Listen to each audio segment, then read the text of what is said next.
La TVT au cœur de l'information.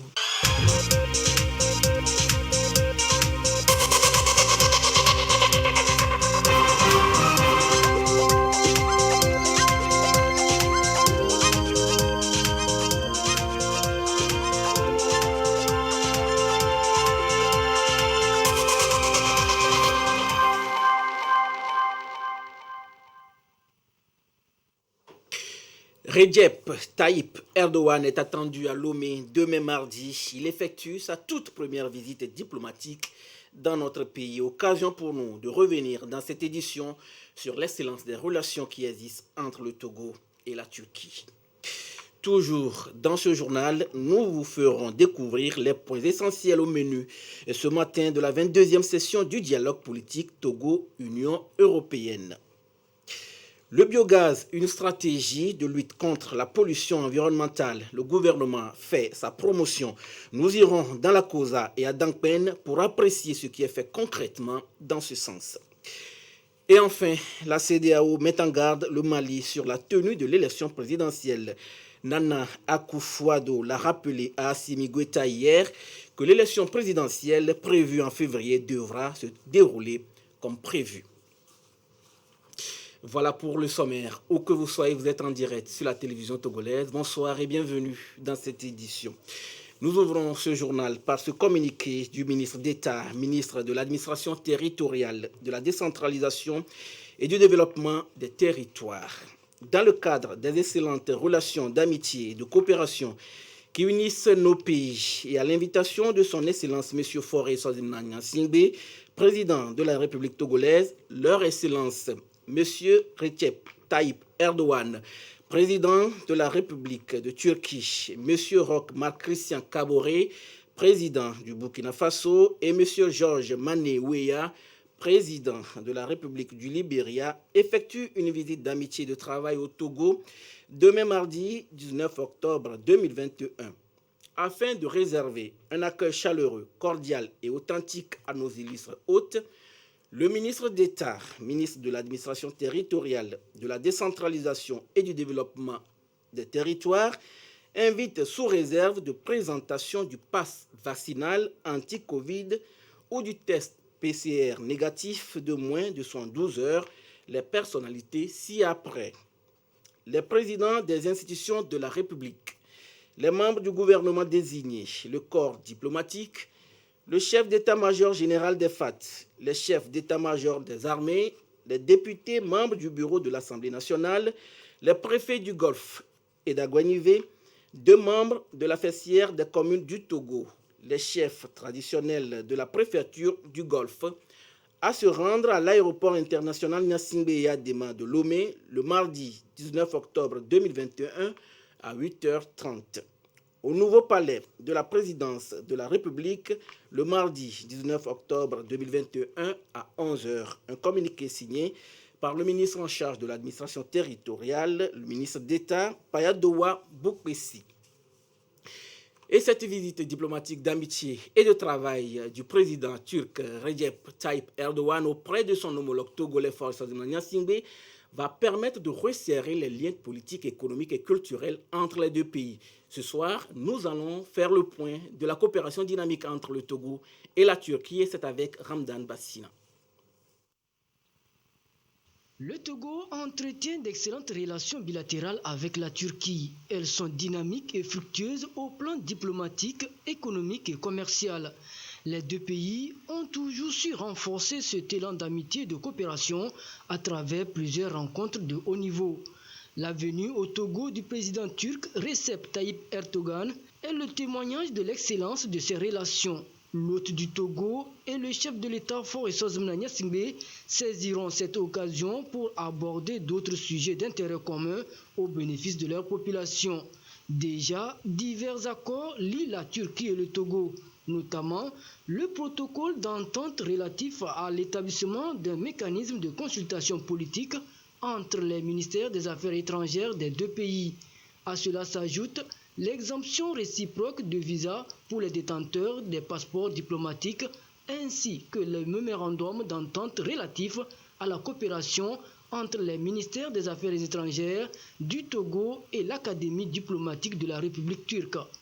La nomination récente d'un ambassadeur de Turquie au Togo et l'ouverture prochaine d'une ambassade du Togo à Ankara sont l'expression commune d'une diplomatie toujours agissante, conduite par le chef de l'État, Faure Essozimna Gnassingbé. Lomé et Ankara se sont d'ailleurs engagés à soutenir les efforts de la communauté internationale dans la lutte contre le terrorisme, l'extrémisme violent pour une paix durable dans la sous-région. Direction siège de l'Assemblée nationale sur la table des députés. Cet après-midi, l'examen du projet de budget de l'institution exercice 2022. Les travaux se sont déroulés à huis clos conformément à l'article 95 de la Constitution et de l'article 50 alinéa 2 du règlement intérieur de l'Assemblée nationale et sur demande de 45 députés sur les 66 présents. Les élus du peuple ont démarré la séance par une minute de silence en mémoire de l'honorable Modibo et Soranam Balakiyem, deuxième questeur rappelé à Dieu le 13 octobre dernier. Au moins 5 sujets importants étaient au menu des échanges entre l'État togolais et l'Union européenne. C'est dans le contexte du 22e dialogue tenu ce jour au cabinet du ministre des Affaires étrangères. Crise sanitaire, égalité genre, maintien de la paix dans le Sahel et j'en passe. Le point sur les sujets clés avec Antoinette Oman-Vavor. Autour de la table, les deux délégations. D'un côté, la délégation togolaise conduite par le ministre des Affaires étrangères, professeur Robert Doucet. De l'autre, celle de l'Union européenne amenée par l'ambassadeur Villalonga. Au menu des discussions, la crise sanitaire Covid-19, l'égalité genre et le dialogue entre les acteurs politiques togolais. Comme d'habitude, une discussion franche, une discussion ouverte où les deux parties ont pu s'exprimer et parfois féliciter, mais parfois aussi exprimer des points d'inquiétude, mais qui démontrent surtout un engagement commun à aller de l'avant et à continuer à travailler ensemble dans le cadre de notre partenariat avec le Togo. C'est un rendez-vous périodique et régulier entre les deux parties. Il s'inscrit dans l'esprit de concertation des accords ACP-UE. Et pour la présente rencontre, le ministre professeur Doucet salue une coopération toujours empreinte de cordialité. Le gouvernement s'est toujours félicité de la pertinence de ce cadre d'échange qui est une opportunité que nous avions avant la fin de chaque année d'échanger en toute franchise sur notre coopération. Pour nous, il s'agit des sujets importants et nous connaissons votre apport et votre détermination à nous assister afin que ces sujets puissent permettre au gouvernement de réaliser sa feuille de route gouvernementale 2020-2025. Améliorer la gouvernance publique, promouvoir la justice sociale. L'Union européenne accompagne le Togo dans l'effort, un appui apprécié par le gouvernement. Nuit et jour, il veille à la sauvegarde de l'environnement. Ces agents des eaux et forêts, notamment des officiers de police judiciaire, se mettent à niveau pour améliorer leurs pratiques, surtout en matière de procédures d'enquête, de constatation et de perquisition. Des procédures devant permettre à ces gardiens de l'environnement de bien rédiger les procès-verbaux. Ramdan Bassina, précision. L'écosystème forestier togolais confronté à de mauvaises pratiques, déforestation, braconnage, criminalité. Il faut renverser la tendance. Les officiers de la police judiciaire du corps des agents des eaux et forêts sont en première ligne dans la riposte.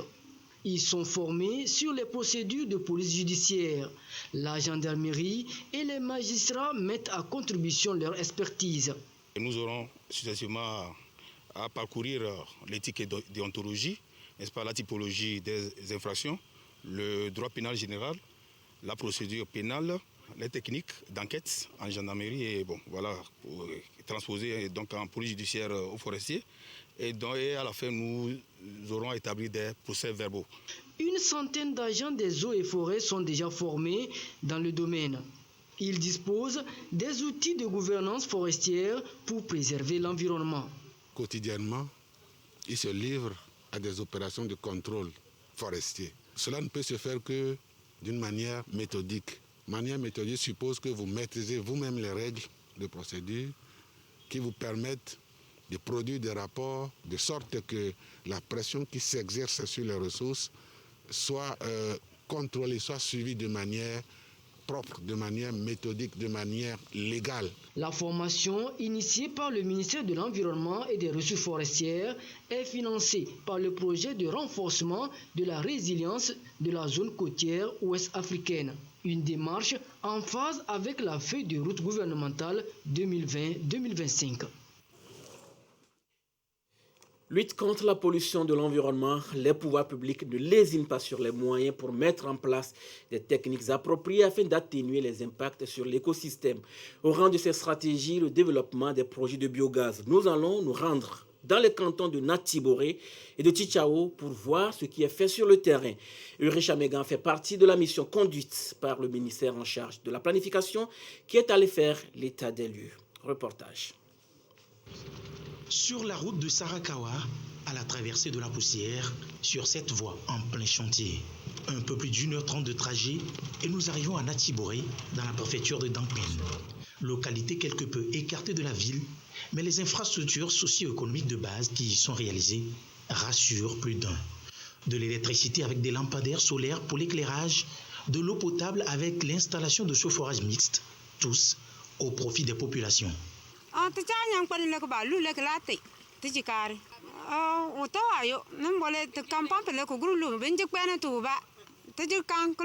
C'est une localité qui s'éveille au développement. De plus en plus de mauvaises pratiques sont abandonnées. C'est le cas de la défécation à l'air libre. Depuis 2018, la population de Natiboré dispose des latrines biogaz. Tout un dispositif mis en place pour non seulement lutter contre la pollution de l'environnement, mais aussi... Une fois que la population vient faire les selles, cela est canalisé jusqu'à une fosse qui est derrière les latrines et c'est là-bas que le déchet se fermente et ça produit un gaz. Ce gaz est canalisé jusqu'à la cuisine. Ce biogaz permet aux femmes cantinières de faire la cuisine plus facilement et elles sont toujours propres parce qu'elles ne sont pas salies par la fumée du bois. Grâce à ces latrines, nos élèves ne font plus les besoins dans la brousse, ce qui nous évite beaucoup de choses. Un grand merci pour l'effort que le gouvernement est en train de faire pour toute la population de Natiboré. Les ménages en bénéficient aussi dans la préfecture de la Kosa. Au beau milieu de ce champ de sorgho se trouve cette concession. En janvier 2020, monsieur et madame ont eu droit à l'installation de cette latrine biogaz. Leurs habitudes ont changé. À 13 km, nous coupons du bois pour amener. Et par an, nous pouvons utiliser 3-4 tricycles de bois, plus 2 sacs de charbon. Avant, j'utilisais le bois. Quand j'allume le feu, il y a fumée qui rentre dans mes yeux. Et ça fait mal aux yeux. Ma santé, ça en dépend. Donc maintenant, on nous a amené biogaz. Quand j'allume, il n'y a pas de fumée. Et c'est grâce au programme du Fonds pour l'hygiène et l'assainissement mis en place par le gouvernement togolais et son partenaire, l'UNICEF. Selon les ODD, et surtout 6.2, il est question maintenant de passer à l'étape de la valorisation des sous-produits de latrines. Maintenant, avec l'approche ATPC, quand le caca est bien utilisé, bien conservé, ça veut dire que ce caca, au lieu de nuire à la santé de la communauté, donc devient du trésor. Protection de l'environnement, assainissement et hygiène, inclusion sociale. Vous l'aurez bien compris, ici, rien ne se perd, rien ne se crée, tout se transforme. La problématique de l'hygiène et de l'assainissement est une préoccupation majeure pour le gouvernement togolais et ses partenaires qui ne lésinent pas sur la mobilisation des moyens pour y pallier, conscients du fait que la santé des populations en dépend. Renforcement de l'intégration régionale au niveau de la CEDEAO, l'espace communautaire veut éviter la concurrence déloyale, surtout transfrontalière, protéger également mieux les consommateurs que nous sommes et veiller au respect des règles qui régissent le marché à l'intérieur de la CEDEAO. Au Togo, les acteurs clés nationaux du commerce ont été sensibilisés sur le cadre de la concurrence de la CEDEAO. Sandra Ziagbe, reportage. Vers la fin de la concurrence déloyale dans l'espace CEDEAO. À Lomé, on harmonise les tests pour mieux les appliquer au niveau régional. L'autorité régionale de la concurrence de la CEDEAO (ARCC) va en guerre contre le phénomène. Les chefs d'État et de gouvernement de la CEDEAO ont adopté en 2007 un cadre régional de la concurrence. Un cadre régional pour venir en complément à ce qui se fait dans les États membres, c'est-à-dire harmoniser les actions pour mettre en place un environnement concurrentiel dans l'espace CEDEAO, afin de permettre à tous les acteurs, les entreprises, les acteurs du marché, de jouer pleinement un rôle équitable et favoriser des échanges qui se font dans un environnement sain.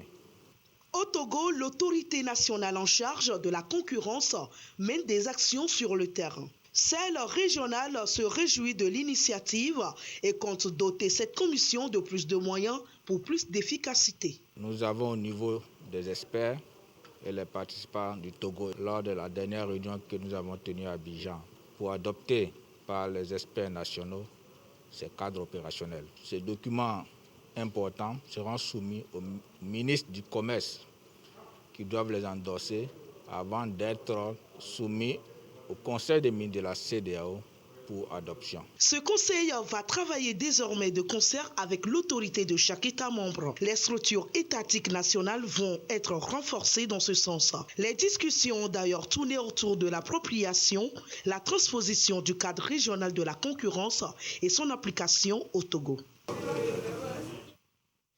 Les produits made in Togo sont de plus en plus compétitifs au-delà de nos frontières. Et avec le lancement de l'unité de production agroalimentaire de Thiévié, produit du jus d'ananas devient très aisé. L'ananas fruit sur un circuit bien défini et dans un laps de temps très court, le jus 100% naturel est obtenu.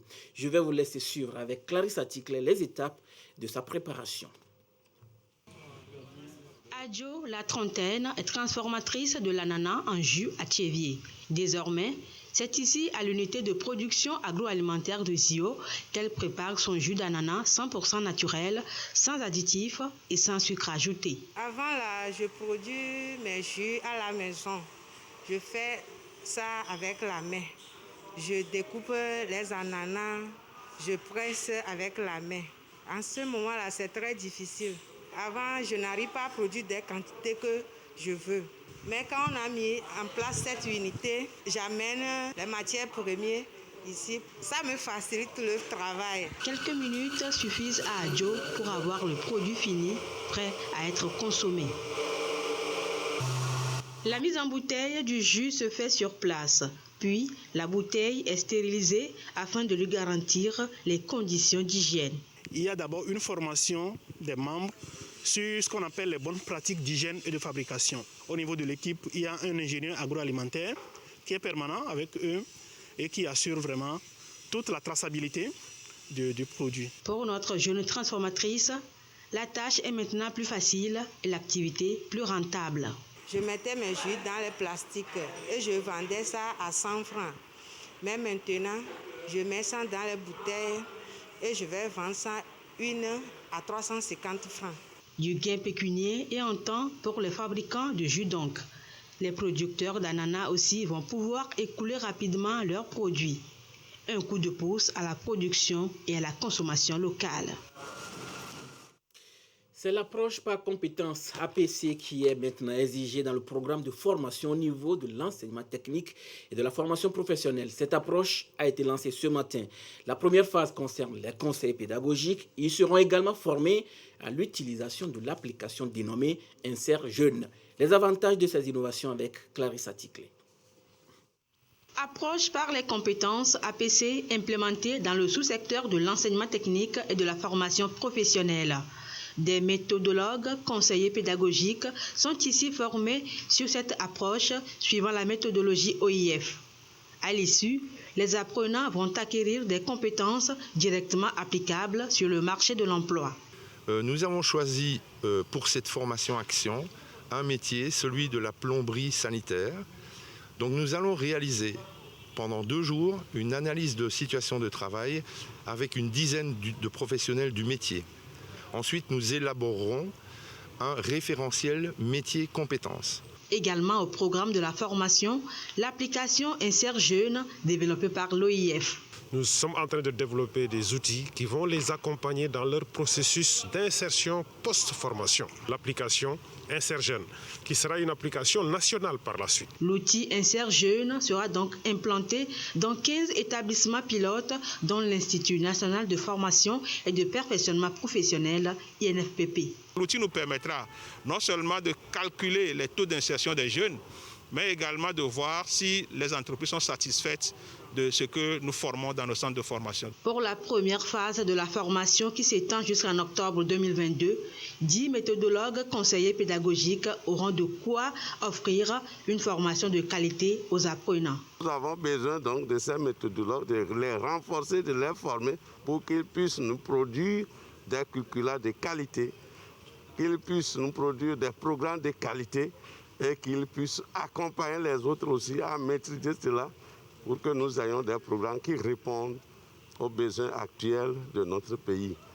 La deuxième phase de la formation va prendre en compte 20 conseillers supplémentaires pour davantage renforcer le système de l'enseignement technique et de la formation professionnelle.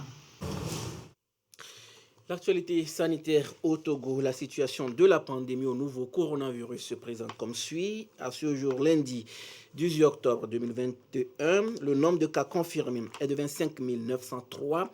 4 nouveaux cas depuis hier. Le nombre de personnes guéries est de 25 248. 54 nouveaux guéris depuis hier. Le nombre de cas actifs est de 416.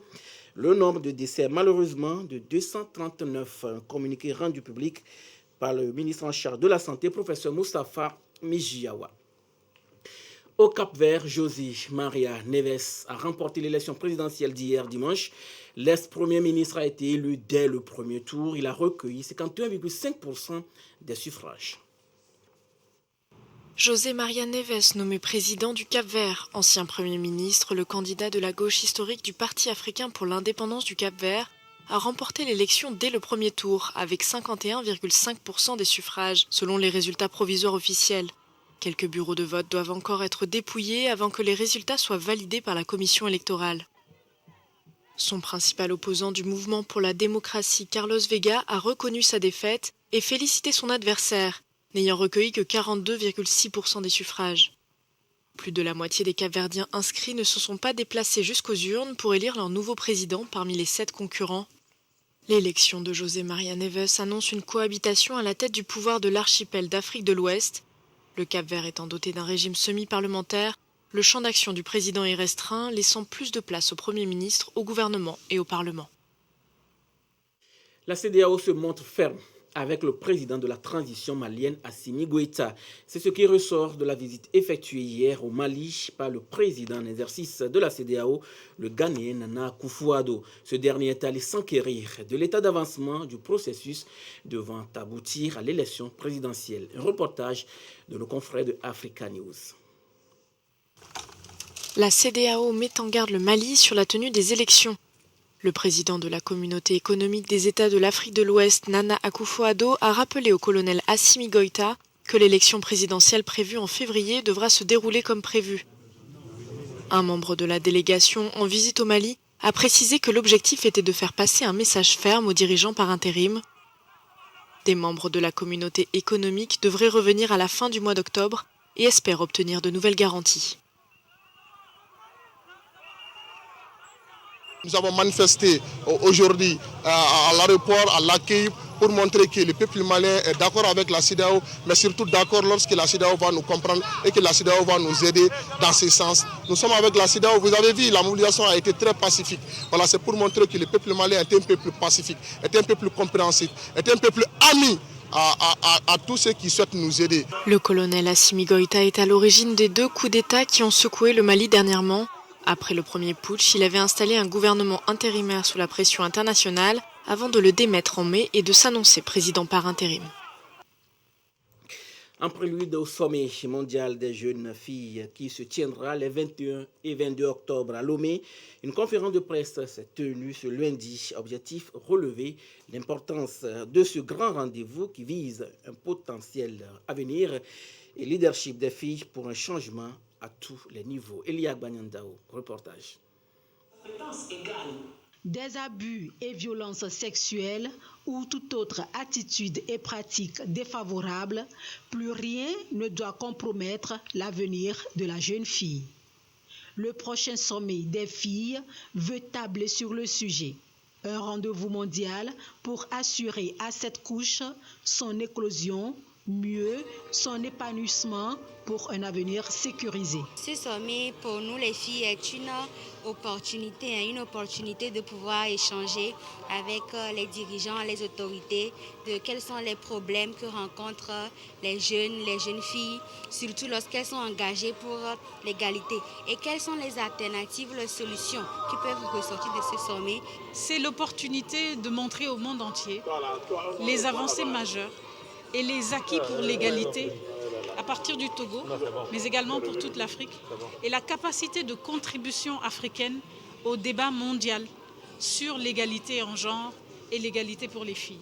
Le Togo fait partie des pays modèles qui font dans la promotion de la femme. Nos attentes à l'issue de ce sommet, c'est que de nouvelles idées et des pistes innovantes en découlent pour nous permettre de réorienter nos différentes stratégies d'intervention au profit des filles qui constituent une cible prioritaire dans l'agenda gouvernemental.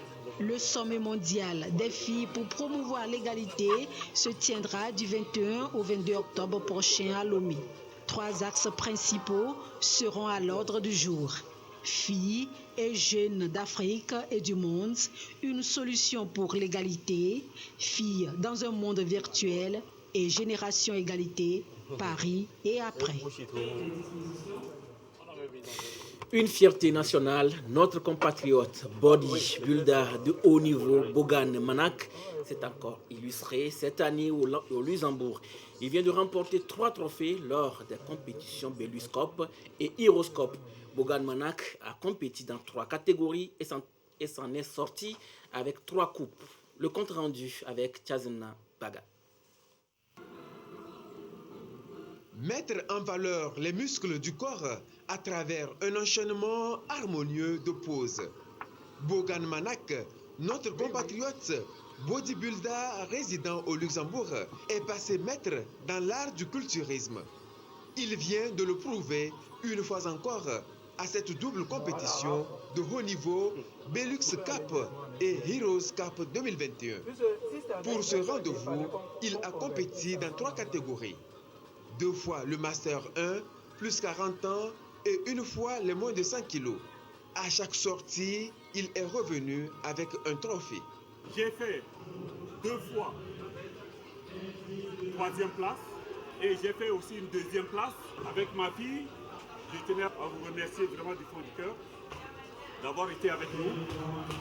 J'espère que tout le Luxembourg était avec nous. Tout le Togo était avec nous. En effet, Bogan Manak porte toujours le Togo dans son cœur et chaque victoire est pour lui une occasion de motiver la jeunesse à la pratique du bodybuilding. Tous mes frères togolais, le bodybuilding, vous pouvez le faire parce que nous vivons dans un pays où il y a la paix qui règne. Nous remercions le chef de l'État pour ce qu'il fait pour le pays, pour que le pays soit en paix. Je pense que les jeunes au pays, ils peuvent également faire de la compétition comme moi parce que je l'ai commencé au Togo et je suis arrivé ici, j'ai parachevé mon œuvre. Je connais beaucoup de jeunes qui sont au Togo qui ont le même chef que moi. Alors les gars, profitez de la paix qui règne chez nous. Et faites le sport, faites le sport, faites le sport et faites le sport. Cette double compétition, Belux Cup et Heroes Cup 2021, ont réuni pendant 2 jours, les 9 et 10 octobre 2021, plus de 700 athlètes, toutes catégories confondues. Après plus d'1 an sans véritable compétition pour raison de Covid-19, ces 3 premiers trophées sont la promesse d'un retour victorieux pour Bogan Manak sur les podiums. Voilà, ce sera tout pour aujourd'hui. Merci de nous avoir suivis. Restez avec nous sur la TVT La Première. Gardez toujours le sourire, quoi qu'il arrive. Excellente nuit à tous.